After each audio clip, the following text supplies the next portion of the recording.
to many of you, and good morning as well, good late morning to many of you as well. My name is Jerry Shockey. I oversee all the youth and educational programs here at the Pro Football Hall of Fame, and we want to welcome you to this Heart of the Hall of Famer series featuring Pro Football Hall of Famer Mr. Joe Green. We are extremely excited to have Mr. Green participate in this series. Many of you have done the program before. Really the idea of this series is to convey exactly what it took to get in the Hall of Fame beyond just the athletic ability. We know Mr. Green and our other Hall of Famers are awesome examples of athleticism and skill and talent and all those sorts of things, but it obviously took a lot more than that. It took the 6 core pillars that you guys are studying and more to be able to achieve that level of success. And as we shared with the group earlier, the group of students, it's not really a secret, but I'll let you in on a secret. Those aren't character qualities to be a Hall of Fame player. They're character qualities to be a Hall of Famer in everyday life. So we're excited to give you guys the opportunity to ask one of the greatest football players that's ever played. There have been over 20,000 players that have played in the NFL since it started in 1920. Welcome to Polycom Conference Recorder Playback Service. Hopefully we'll eliminate some of these Conference recording has started. All right, thank you. I'm glad the conference recording started there. Thank you. So we're going to get into the introduction of Mr. Green and the folks that helped make this possible. First and foremost, we need to thank Enterasys Networks for helping facilitate this program. They're in Texas, Dane, Felician, and Jerry Herzog. They helped secure a site for us, so thank you very much to Enterasys Networks. Texans Can Academies.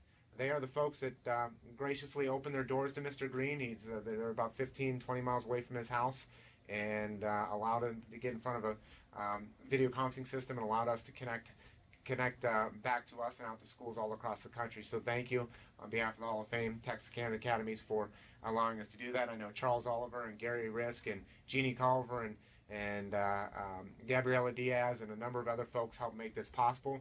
Thank you very much for making this possible. ETech Ohio, our State Department of Education, for bridging all these calls together.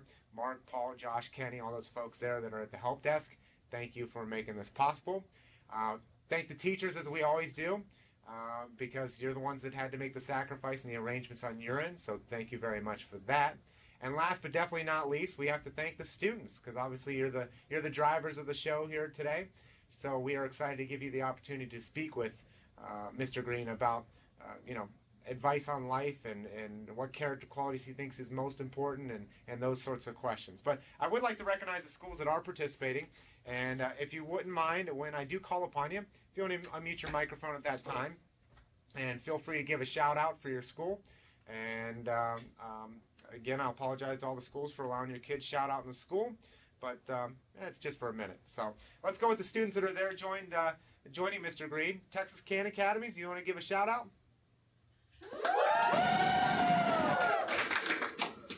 Now, is this a new group of students in there? Yes. Yes. Well, let me just tell you, students, you are a lot better than your last class with the cheering. So, it is a little bit later in the day, so maybe they were still asleep earlier. But thank you very much, Texas Can Academy. We're going to go to New Jersey, Parlin, New Jersey, Samsel Upper Elementary.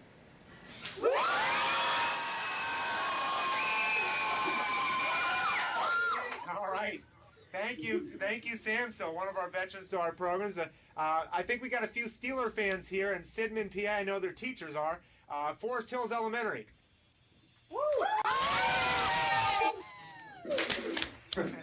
All right. Thank you, Forest Hills. Go ahead and mute there. And I'm going to mute for a second because we're going to go to Northwood. Northwood, if you want to give a shout out. Manal, Wisconsin. And go ahead and mute there real quick, Northwood, because I think one of your schools still has their microphone open. If you guys mute there, yeah, I'm still getting some background noise. So I'm going to mute you guys periodically. I'm going to mute you guys now, and then when we come back to the question, I'll unmute you as well. So I'm going to mute that. Thank you very much, Northwood. Let's go to Nevada, Gerlich, Nevada. Gerlich K through 12. Gerlich, you guys there? Yeah. Show some enthusiasm. Let's go. There we go. Thank you very much. And go ahead and mute there. Let's go to Tennessee, Hillham Elementary.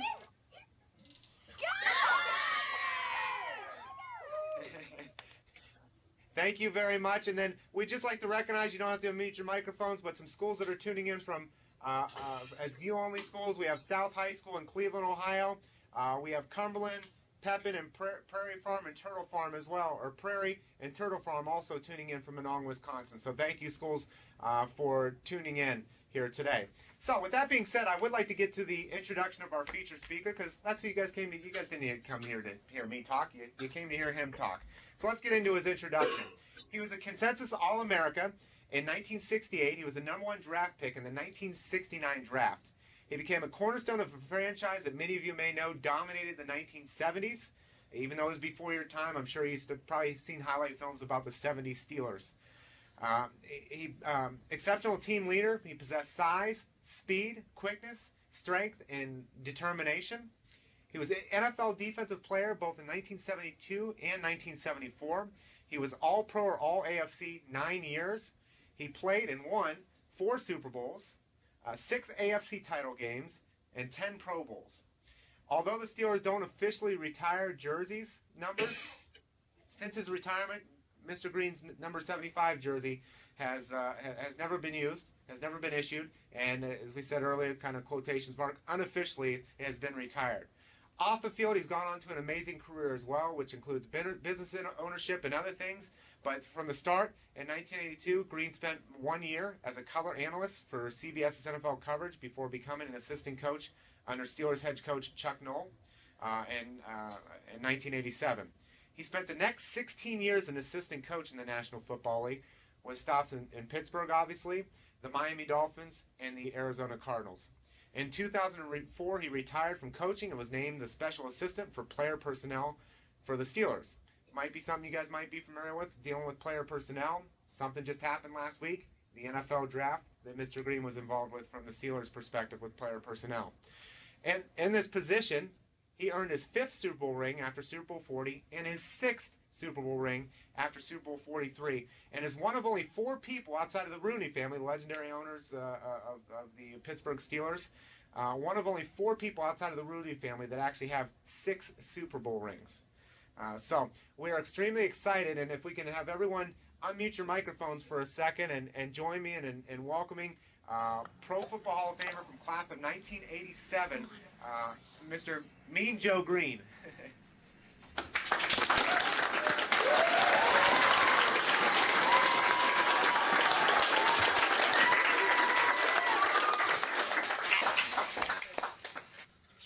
Thank you. And Mr. Green, the microphone is yours, sir. Again, thank you. It's a pleasure to be here. Good morning and good afternoon. I just want to share with you a couple of things that I thought were significant and important for me when I was sitting in chairs like that, going through high school and junior high. One of the most important things for me was to have respect for myself, respect for my parents, my brothers, and my classmates, people I associated with. That just didn't happen overnight. It was a ongoing process. I learned that was important for me to build my character and establish some trustworthiness and fairness in my dealings with people that I associated with, people that were my friends. And I said earlier to the earlier group that I think the best experience is what the best teacher is to have that experience itself. And I equate the second as having teachers, parents, and someone that are obviously older than you that have walked in your footsteps and have helped you pass their experience. And I know it's very difficult to do that. I have raised kids, three kids. Mr. Green, if I could interrupt for a minute, we have a school that has their microphone open. We need to mute that immediately. We heard whispering. Thank you very much. Go ahead, Mr. Green. I'm sorry. As I said, I have 3 grown children and I have 7 grandkids, and the experiences that these 7 grandkids are going through are pretty much the same as their mothers and fathers have gone through, and that experiences that you go through are going through, and it's about getting along and dealing with the people that in your contact group. The single most important thing I think that I've heard from my grandkids is they want to be liked. They want to be around people that they like. And I talk to them about, to what ends does that mean? Would you go to be liked? It's unfortunate that sometimes people that you're in contact with in early stages of your life, you don't see those people anymore. And I can relate to that going back to my high school days. I had a lot of friends, but there are only 2 now that I'm in contact with. And I'm saying all of this to say that it's very important that you don't let what you think are long-term relationships that are really short-term relationships affect how you see things and how change the course of your life by making short-term decisions, long-term decisions on short-term occurrences. That's very important to you. I know that we all want to be liked, and we want to have friends. That is very important in our relationship. And that, to me, gets back to the primary, the driving force that I think that led me through my youth, my early adult, and even through now, is respect. Respect for yourselves, respect for your parents, respect for your sisters and brothers, and respect for your teachers and your classmates. If you can deal with that, just respect. That covers a myriad of experiences, your character, your trustworthiness. If you don't have respect for yourself, you're probably not going to be very trustworthy. It's probably going to affect your character, how you act. And it's probably going to affect your fairness in dealing with other people. Respect. Just think in terms of having respect for yourself. That's not something that you can force someone to give you. It's their respect. That's something that has to be earned, and you earn it by having respect for yourself. Is it respectful to talk about how someone else looked? Is it respectful to try to make a joke of someone else? Is it? No. Is it respect because you're bigger than someone else to bully them around, make you feel good? That's not respect. So respect, I think, is for me in my life and growing up was the driving force in all of those things. Building character, being loyal to my friends, loyal to my work, being fair. Sometimes you don't realize that, but through having respect for yourselves, that all of those things come into play. I've experienced a lot of things that you guys are experiencing. Some I haven't. But the driving force, the thing that comes between all of that and connects everything that you do is respect. So remember that in terms of your daily work, in your daily lives, is having respect for yourself. Okie doke? Thank you. Okay, thank you, Mr. Green. And what we're going to do is, and Charles, I think you guys move the microphone. We're getting some severe feedback. that wasn't happening before. 1, 2, 3, 4, 5, 6, 7, 8. It's still there, but not as bad. So what we're going to do is we're going to go into, yeah, actually it is getting kind of bad. Did you guys move it at all? No.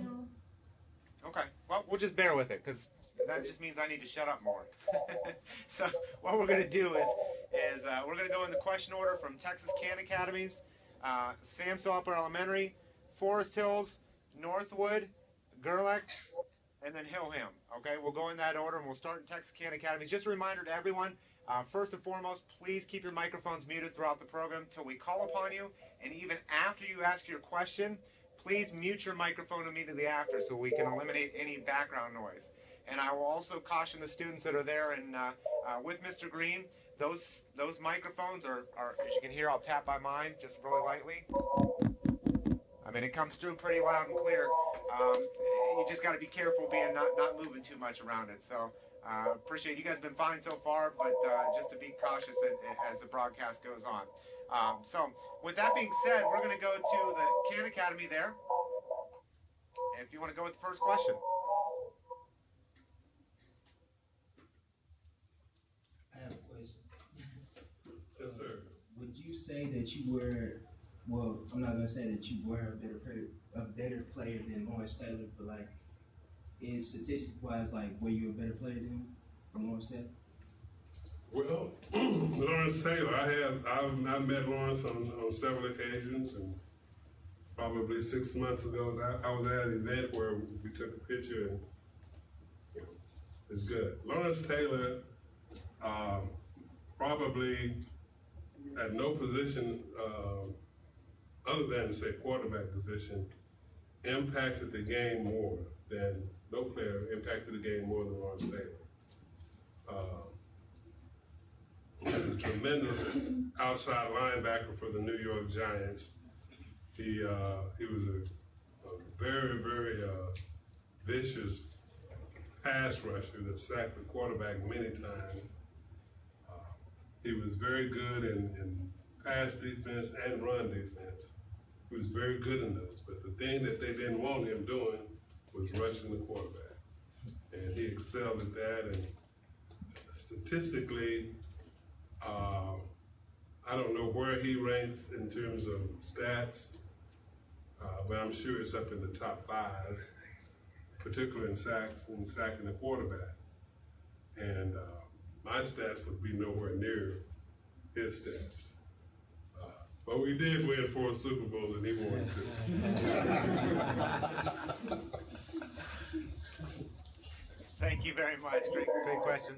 Let's go to New Jersey. Samson? Yeah. How did you gain the respect of your teammates and coaches to become captain? How did I gain the respect of my teammates? And what else? Coaches to become captain. Okay, how did I gain the respect of my teammates and my coaches to become captain? Young lady, that is a very good question. When I first came to Pittsburgh, well, let me go back a little bit. When I was in high school, I got tossed out of all the games I played as a junior, and I got tossed out of all of them but one as a senior. So we weren't winning, and when we weren't winning, I was acting bad, poorly. And I would start fights and get kicked out. And when I went to North Texas, that didn't happen. But in Pittsburgh, as I told the earlier group, my first year there in Pittsburgh, we won 1 ball game out of 14. And those old bad habits start to kick in again.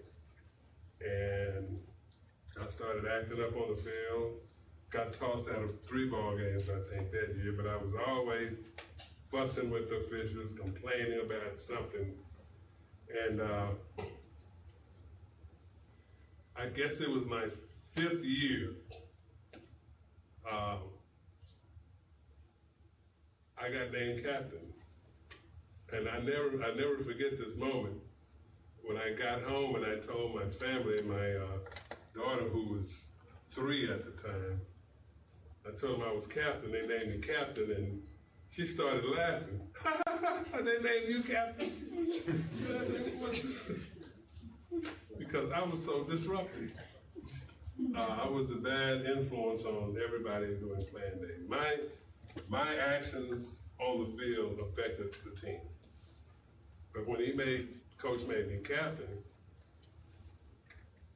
I realized that I could not have the same character effects, the same effect that I had on my team during the games by acting up like I did. If I was captain, I needed to show some responsibilities. And I think that was a big turning point in my football career, that I didn't get thrown at any more ball games, and I didn't get any penalties when I became captain. I don't remember getting penalties. But being named captain gave me a sense of responsibility, not only to our football team, but to myself. And I think that was a great ploy on the part of the head coach, Chuck Nolan, naming me captain, because he knew that I had good intentions most of the time, and he kind of knew that I got out of control when things weren't going poorly for us. So naming me captain gave me a sense of control and responsibility, which helped the football team. So I think being captain, naming captain, came before me really earning the position of captain. Okay, thank you very much, Sam. So great question there as well. Let's go to Forest Hills in Sidman, PA. Mr. Green, did you have any special routines or do any superstitious things prior to the start of a game? Golly, I guess in being truthful, before every game, I wore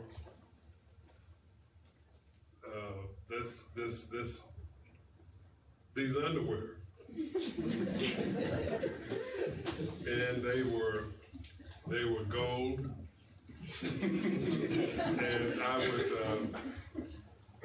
I would always put my left foot in first. Yeah, it's amazing. It's amazing. It was a superstition because, I like to think we won every time I did that, but I'm sure we lost some ball games when I did that. Golly. Okay, and we're going to go ahead. I'm going to unmute Northwood. Go ahead, Northwood, if you got a question. What was the greatest obstacle you ever faced? You're going to have to speak up, Northwood. What was the greatest obstacle you ever faced as an athlete, and how did you overcome it? What was the greatest obstacle that I experienced as an athlete, and how did I overcome it? Well, I experienced an injury. I think it was my 6th season in the National Football League. I had a pinched nerve in my neck that affected my arm and my hands, and the arm kind of shriveled up a little bit, and I could only pick up. Well, I had difficulty picking up 5 pounds. I couldn't pick up a towel that when I used to shower. And that's when I noticed I was having a problem.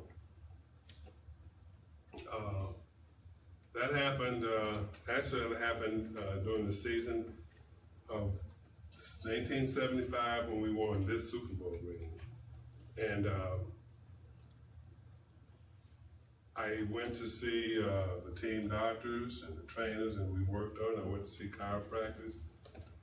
and I worked on it. And actually, I was wearing number 75. It was year number 75, 1975, and I missed some ball games, which was really devastating to me.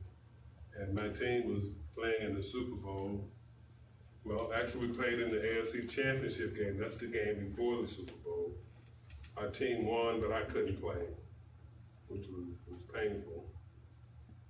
And the Super Bowl game, and down in Miami, Super Bowl 10, I started the game, but I was playing poorly, and I couldn't finish. The guys that I played with, they went into the game and did a wonderful job. Matter of fact, the front four of the steel curtain without me, they sacked Roger Staubach, the quarterback of the Dallas Cowboys, 7 times, and that's still a Super Bowl record, sacking the quarterback 7 times. I did not play. And that off season, I worked very diligently to get my arm back up to speed where I could play. It never came back to where it was, but I focused in on what I could do without the full strength of my arm. This was one of my primary tools that I used when I sacked to go after the quarterback, is to lead with my left hand, and I couldn't do that anymore. Not as effectively as I could before. So I just concentrated on doing what I could do. And the Steelers came up with this plan, and we did, that I would line up in the gap, which did not require for me to use my left arm. And I would just penetrate the left gap, and I did that well enough that I could take 2 people with me, which helped other people around me, or I would get in there deep enough that I could sack the quarterback myself or make plays. So, to me, that was the biggest thing I had to overcome during my football career, is losing the ability to use my left arm the way that I had grown accustomed to all those years, and to concentrate on what I could do and focus in on what I could do and get about those things that I couldn't do anymore. As they say, I wasn't trying to beat a dead horse. I was just doing what I could do best. And I think it served me well. And Joe, if you can share, what about off the field? I'm sorry? What about off the field? What was your biggest obstacle? Off the field, my biggest obstacle was trying to find out, all I'd ever done was play football. And what do I do when my playing days were over? And I tried doing announcing, which lasted 1 year. That was very difficult for me. I remember the first game that I did. I remember I perspired so much from nervousness trying to call the game, more so than I ever did playing football. It was when that one game was over, I was drained, completely drained, and that let me know right then this was not for me. I was so nervous. And then I went into the restaurant business, and I was in the restaurant business for 5 years, and it didn't work too well. You know, when you're out on the football field, you see all the blocks. You know, you see everything happening to you in the front of you. But when you go into business, I mean, you can get blindsided and cut clean and didn't even know you were cut. So that did not work out. And after that, I started coaching. So I guess the biggest obstacle was the transition from playing on the field to trying to find something off the field that I enjoyed and that I could sustain myself with. And you know, the time between when I retired and being in the restaurant business, I was also on the Board of Regents for 5 years up in North Texas at my alma mater. All of those were good experiences, and that just led me back to football, coaching. Okay, thank you very much. We're going to go to Gerlich in Nevada. If you have a question, go ahead. How would you use your football strategies in the business world? How would I use my football strategies in the business world? Well, I did that, and I didn't have the success in the business world. What I learned in football was the quality of training, the quality of teaching, all of those things. And I knew that we became a better football team because we had a playbook, we had good coaches, and they taught us, and we went out on the practice field, and we practiced it over and over and over and over again.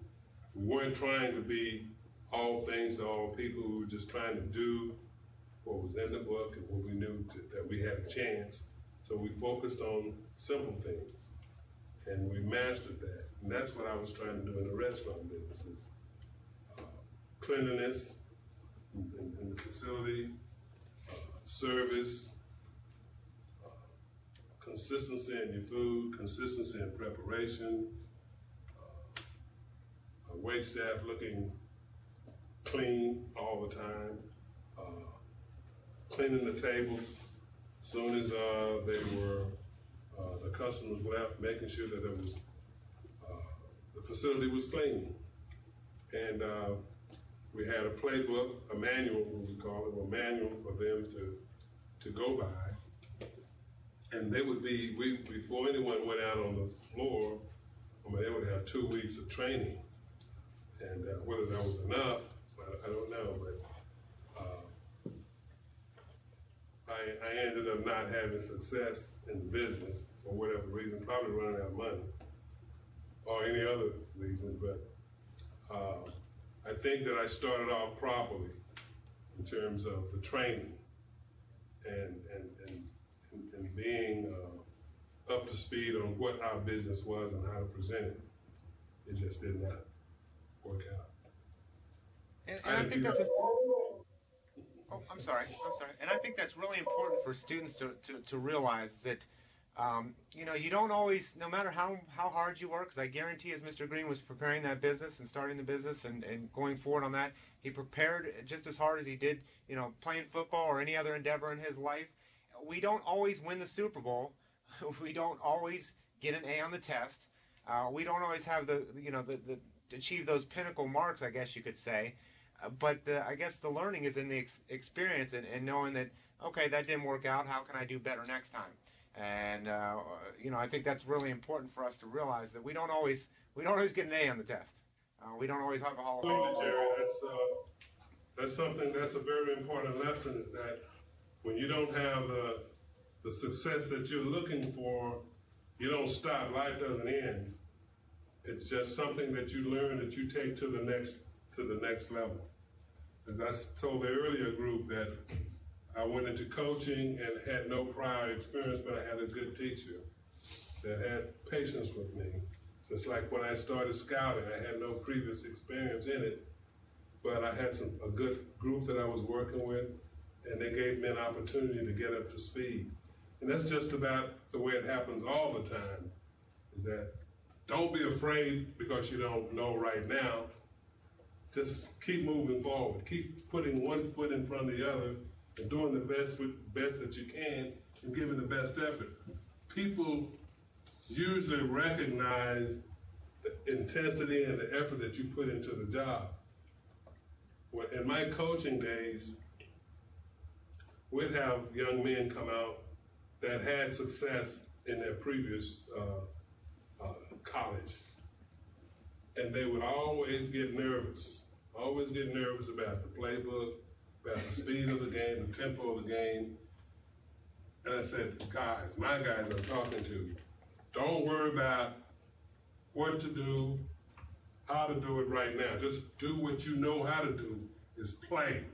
Play, play, and I'll help you with the other. Because we can get that. Where to be, that's easy. What we're doing, the information, that's not as easy, but we can get that. But what we want to know, can you play? And then I work backwards. Do what you do best. Don't get slowed down by what we call paralysis from analysis. You're trying to figure out what to do, and it's moving so fast, it's all over you. Forget about it. Do what you know how to do. In the early stages, do what you know how to do, and then ask. Keep asking questions. Keep asking questions. And pretty soon, it's what happens is that light bulb goes off. That's a good thing. Okay, we're going to go to Tennessee, to Hillham. Thank you, Mr. Green, for speaking with my kids today. We have Jasmine here has a question for you. What is the greatest play you've ever done? What is the greatest play I ever done? I don't, let me pick out one here. My team, the Pittsburgh Steelers, we played in Cleveland. We play those guys twice a year. And this particular year was the year of our first Super Bowl. My team had never beaten Cleveland in Cleveland. This was 5 years. We never beaten them over there. And I recall sacking the quarterback, picking up a fumble. I didn't run it in for the end zone, to the end zone. We were about 20 yards out.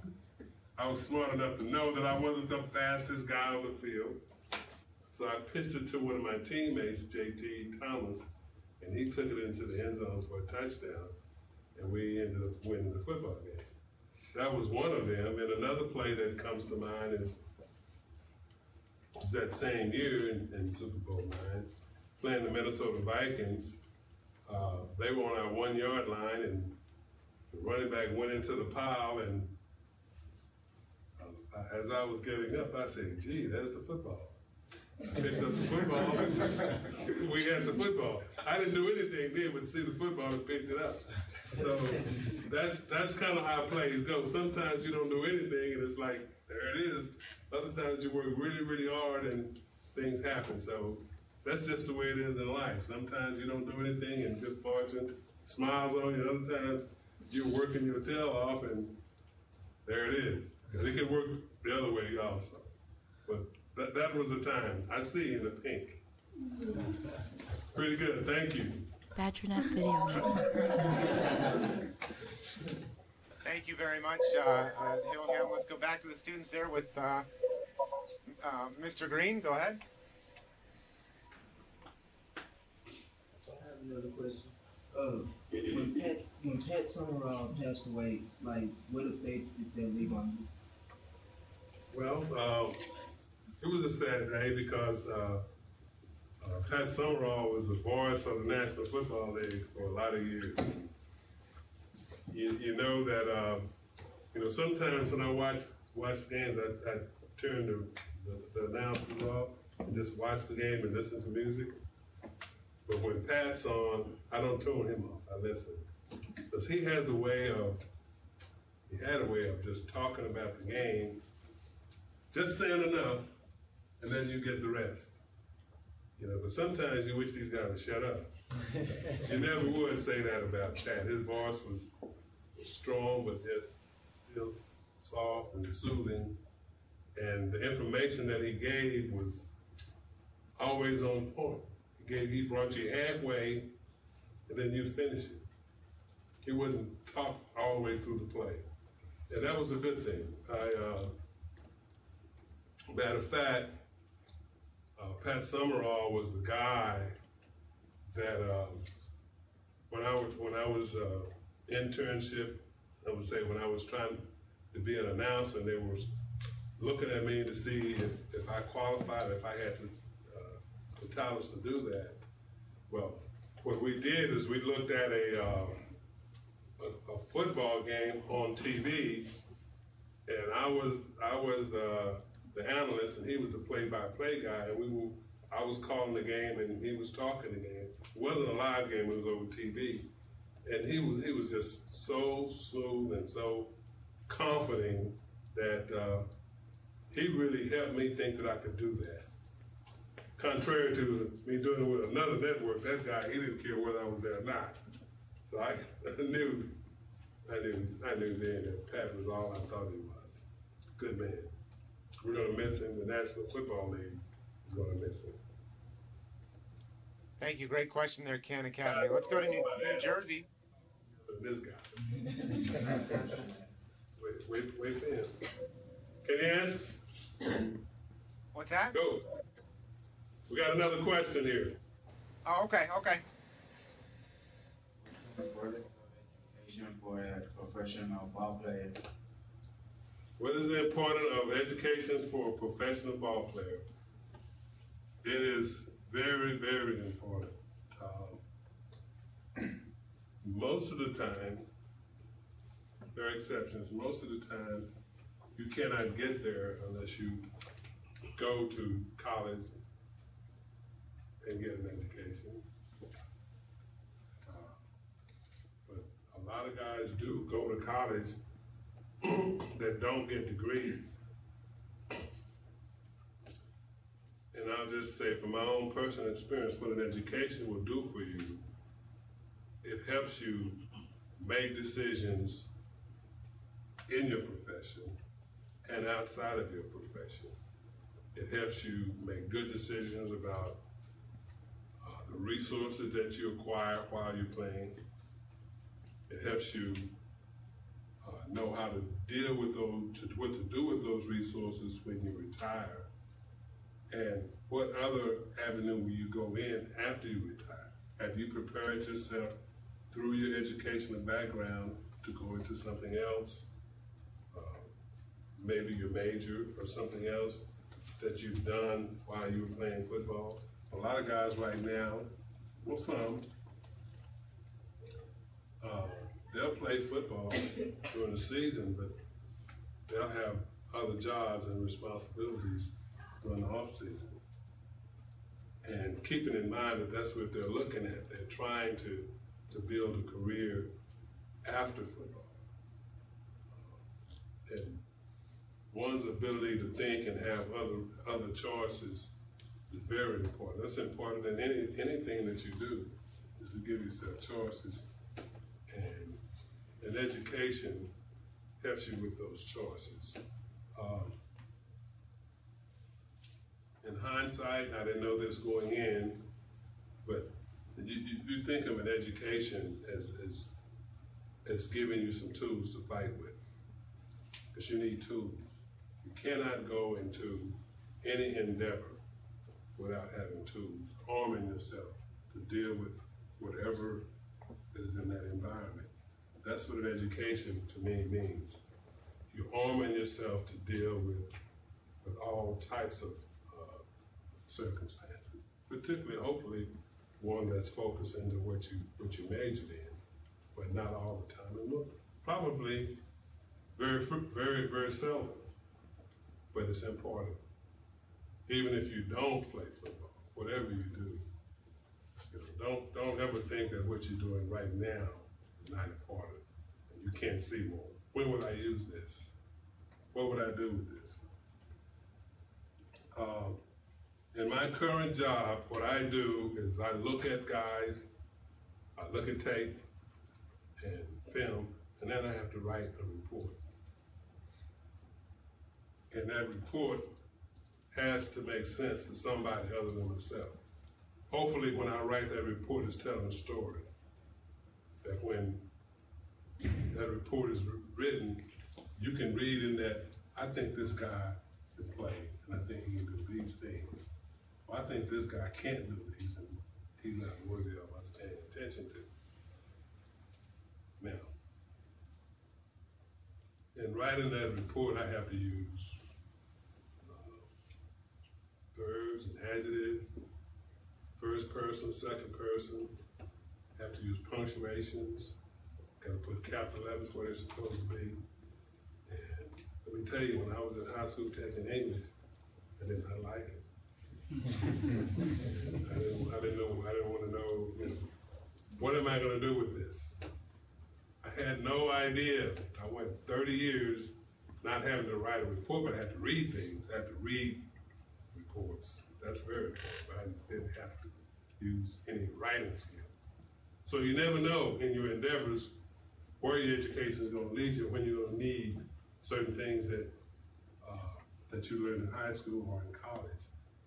So don't, because it's hard, don't poo-poo it off. Don't blow it off. You just fight through it, because let me tell you this,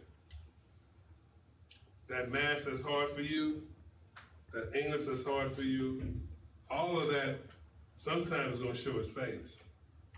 And if you ran away from it when you were 17, you're going to run away from it when you're 25 and 30.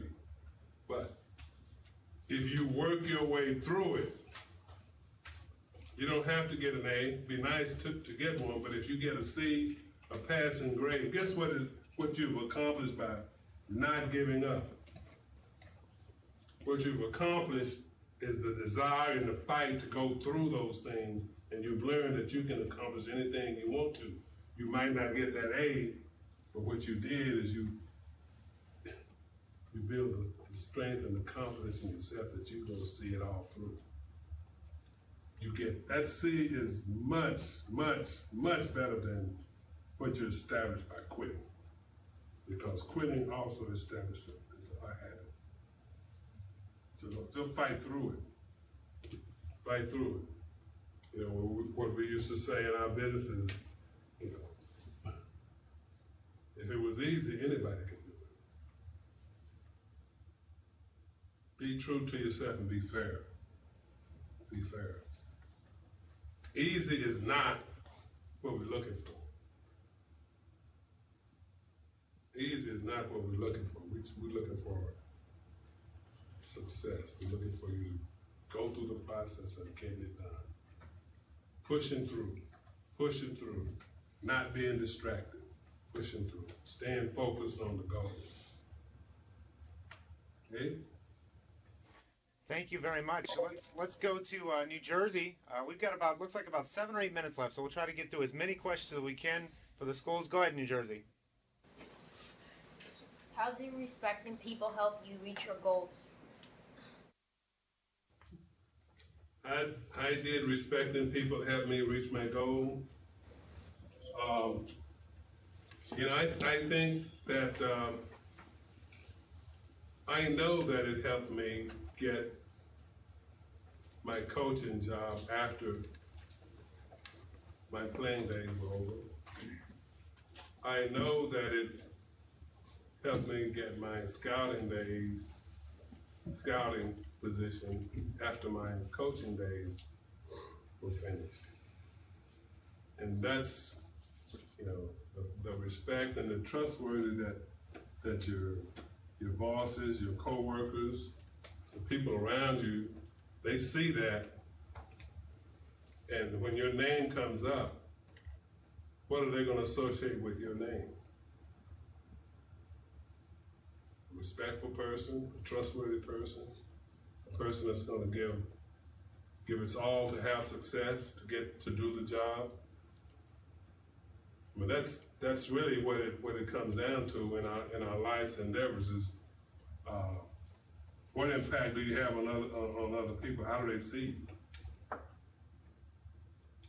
And because we all need an opportunity, we all need a chance, and someone, even though you might be very well qualified to do a particular job, but if someone says that you're not trustworthy,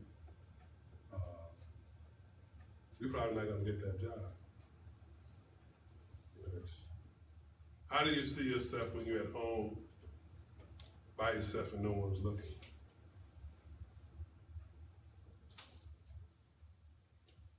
Okay? Thank you very much, New Jersey. We're going to go to Sidman, PA. Forest Hills.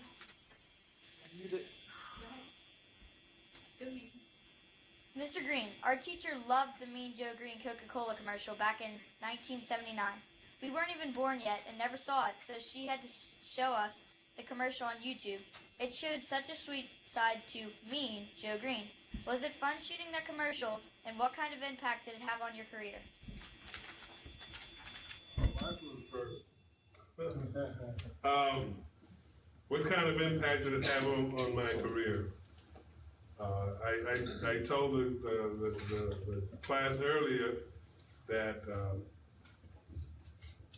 in '79, the Pittsburgh Steelers had already won 2 Super Bowls. And I think I'd been to the Pro Bowl a few times, and I was not an anonymous face person at that time. But what, it was not uncommon for me to go into a visiting field and see a picture of Joe Green looking like something that, my mama wouldn't like. It was this grotesque looking person, Mean Joe Green. And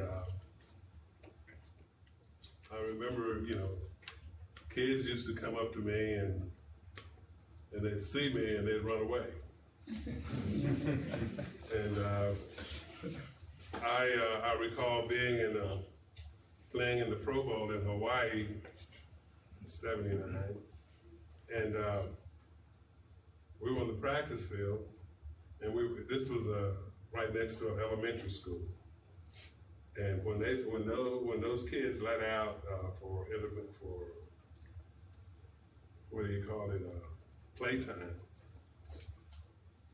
there was this gang of kids running by all the other players. They ran up to me with Coke bottles, wanted me to sign one, said, "Hi, Mean Joe." Then they started saying, "Hi, Nice Joe." And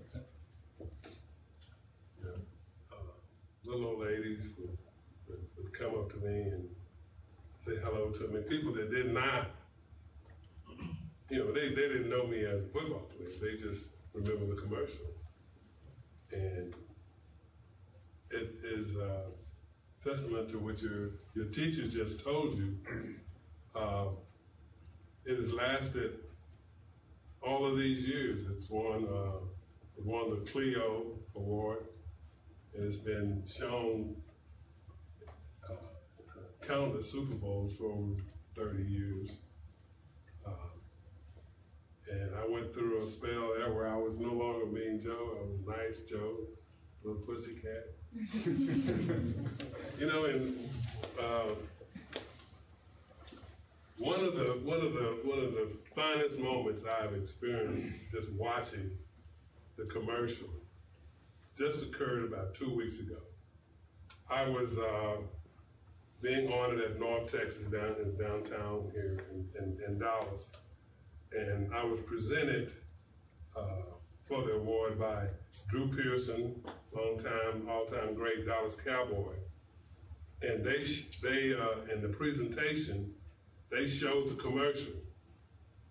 And the little kid was being played by none other than Roger Staubach. They imposed, the kid wasn't in there anymore, and they taped Roger in there.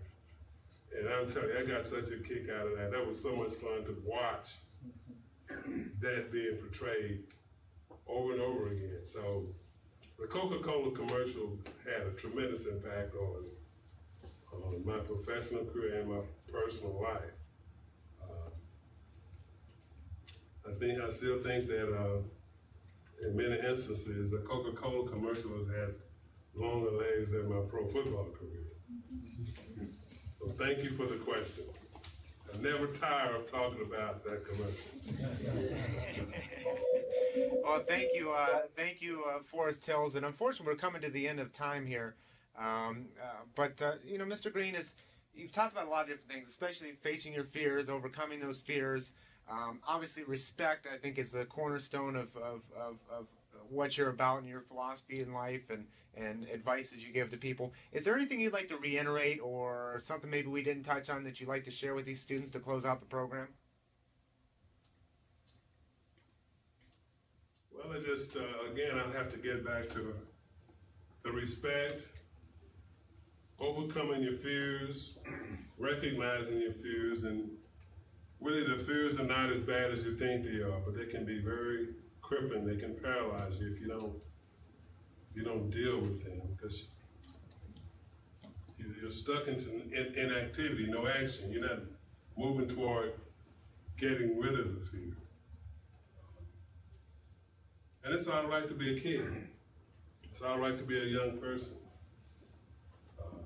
Because you're only young for a short period of time. But listen to the adult people that's in your life, especially your parents and your teachers. You got to do that. Because that's where the information is coming from that can serve you well. Listen. Listen to those people that have traveled this road before. I mean, obviously I've been 16 before. I've been 20 before. And while I was 20, I wasn't just sitting in the chair not paying attention to what was going on around me. Your teachers are trained professionals to focus in on what your needs are, how to relay information to you. Respect the teachers and listen to them. Let them know, give them some feedback. Let them know that you care about what they're doing. If you don't understand, ask. Ask. That is your greatest source of information right now. The adult people in your life, your parents and your teachers. You're not too grown. You're not too grown to ask. Because right now, if you think you're grown, you're faking it. Don't fake it. Ask for help. Ask for help. Because you're 20 years old, that don't make you grown. Because you're 21, that doesn't make you grown. You're asking for trouble when you're 17, 18, 19, 20 years old and you're thinking you're grown, you're trying to do grown folks things. Don't be embarrassed by it. Accept it as a reality and move on. That's going to strengthen you. That's going to strengthen you in all your endeavors. I tell my kids and my grandkids this all the time, so I got to practice at it. The conference is about to end.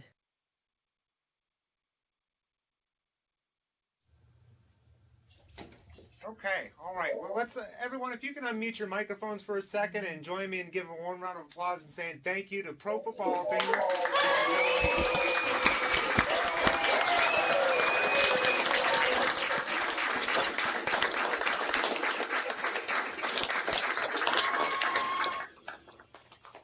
And Mr. Green, on behalf of the Pro Football Hall of Fame and everyone here, thank you for taking time out of your day to interact with students from all across the country. Thank you again to Interisys, Texas Cans Academy. Thank you, all of those fine folks there, Charles and everyone, for working through everything. And even Charles and I were working some behind-the-scene things as well to make sure that things were going smoothly during this last broadcast. So thank you to Charles especially and Dane for working on some of the background stuff that was going on.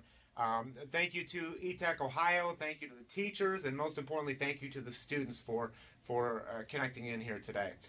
We appreciate your participation, and we hope to see you in Canton, Ohio someday. But this concludes our program. Take care. Thanks, Terry. Thanks, Terry. Thank you. Thank you. Go Eagles.